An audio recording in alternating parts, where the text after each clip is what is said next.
Tanda-tanda keruntuhan kekuasaan di Iran kini tidak dapat disangkal. Rezim kehilangan kendali, baik secara politik maupun keamanan di jantung negaranya sendiri. Sebuah bangsa berpenduduk 92 juta jiwa telah menembus tembok ketakutan. Seluruh negeri diguncang oleh gelombang kerusuhan besar-besaran. Tak ada lagi rasa gentar di jalanan. Yang ada hanyalah kemarahan rakyat Iran, yang kini meyakini bahwa perang saudara berskala penuh tengah berlangsung. Di tengah perang saudara ini, sebuah bangsa terbangun dari kegelapan teokrasi dan kembali berbaris menuju rajanya. Apa yang Anda saksikan bukan sekadar luapan amarah sesaat. Ini adalah sebuah kontra-revolusi, digerakkan oleh semangat yang dianggap telah mati pada tahun 1979, namun kini bangkit kembali untuk merebut tahtanya pada tahun 2026. Saya lebih siap daripada sebelumnya untuk turun langsung ke Iran segera setelah situasi memungkinkan. Saya akan berada di sana bersama rekan-rekan sebangsa saya untuk memimpin pertempuran terakhir. Rezim tersebut kini berada dalam kepanikan total dan telah menyatakan perang terhadap rakyatnya sendiri. Rakyat Iran telah mengambil keputusan. Mereka memilih untuk mengakhiri tirani agama yang paling kejam dalam sejarah negeri mereka.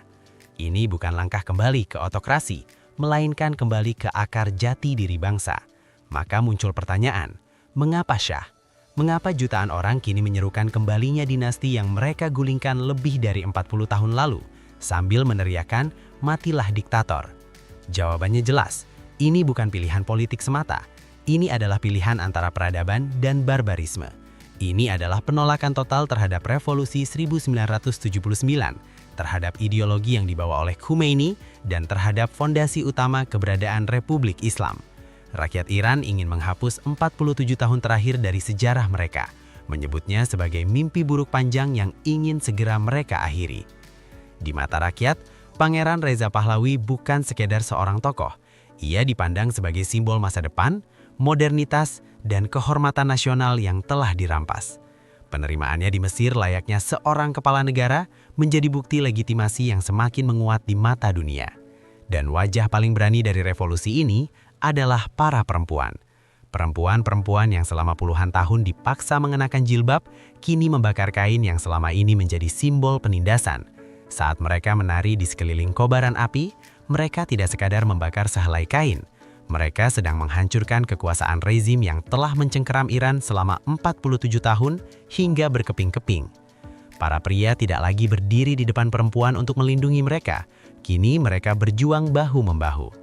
Semua ini bermula dari sebuah percikan kecil yang menyulut kobaran besar pada saat yang sama sekali tidak diantisipasi oleh rezim. Pemberontakan ini telah berlangsung lebih dari sepekan, dan kini kita menyaksikan badai api yang tak terkendali menyebar ke seluruh Iran.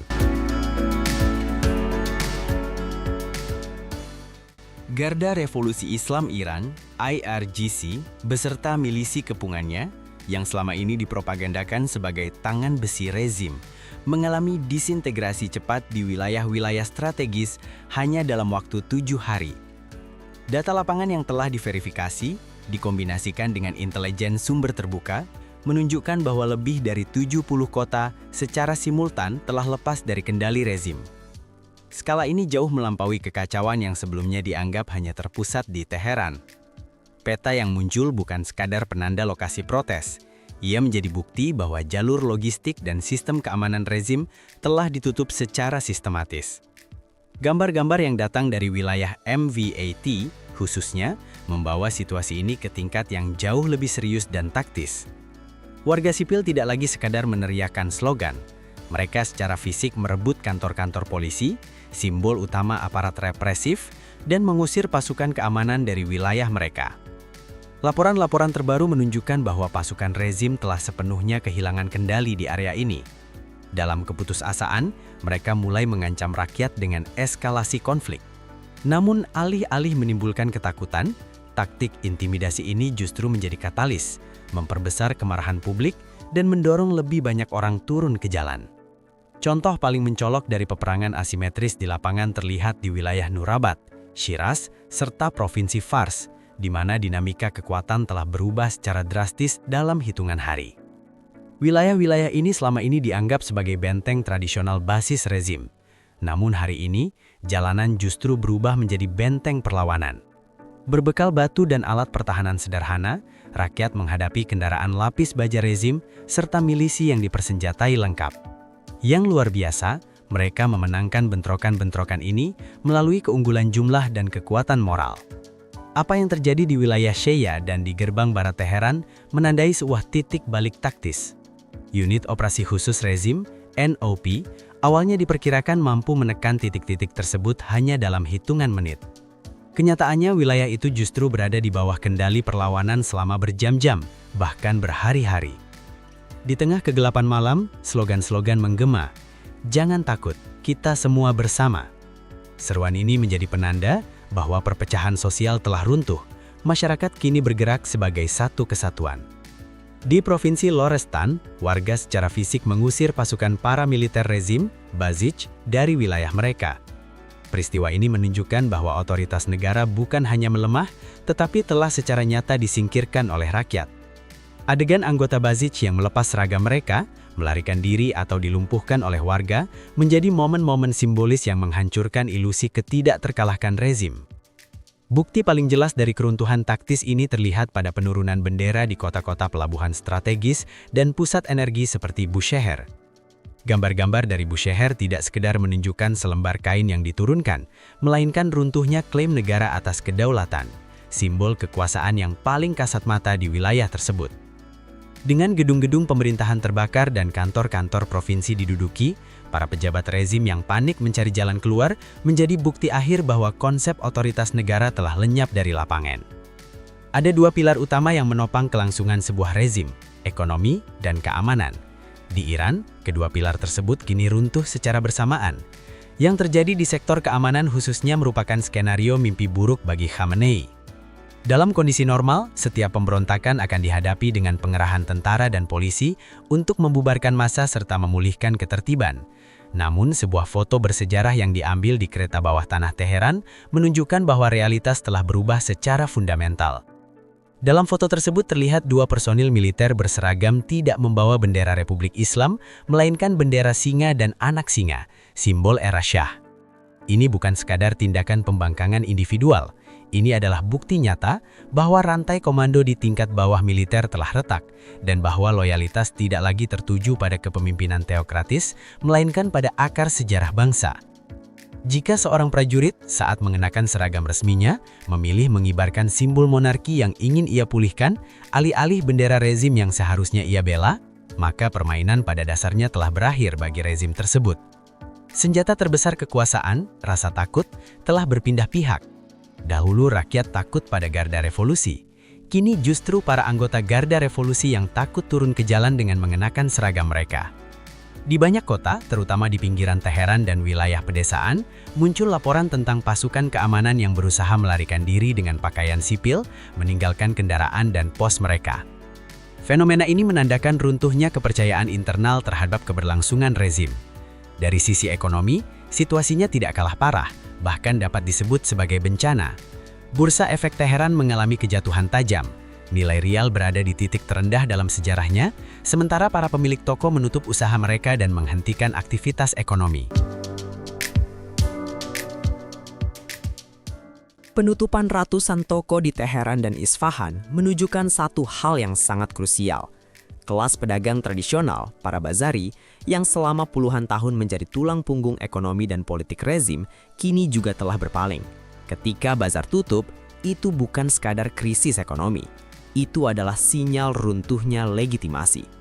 Secara historis, apapun sikap yang diambil pasar di Iran akan selalu diikuti oleh perubahan politik. Para pedagang pasar menggulingkan Shah pada tahun 1979, dan kini mereka kembali memainkan peran yang sama terhadap Khamenei. Ketika uang habis, kesetiaan para tentara bayaran pun ikut berakhir. Ini adalah hukum universal dalam setiap kediktatoran. Selama bertahun-tahun, rezim Iran memilih menyalurkan pendapatan minyaknya ke Houthi di Yaman dan Hizbullah di Lebanon, alih-alih mendistribusikannya kepada rakyat sendiri. Kini, ketika dana mengering, sanksi semakin diperketat dan tidak ada lagi sumber daya yang tersisa, rezim bahkan tidak mampu memberi makan pasukan keamanannya sendiri. Seorang polisi yang kelaparan, tanpa masa depan, tidak memiliki motivasi untuk menembaki rakyatnya. Inilah penjelasan utama di balik mundurnya pasukan keamanan yang kini kita saksikan di lapangan. Rezim mungkin masih berusaha menampilkan citra kekuatan di mata dunia luar, tetapi dari dalam, ia telah membusuk. Dan struktur yang busuk itu runtuh hanya dengan satu tendangan pertama dari rakyatnya sendiri. Kini mari kita keluar dari gambaran kekacauan di jalanan dan melihat lanskap strategis yang lebih luas.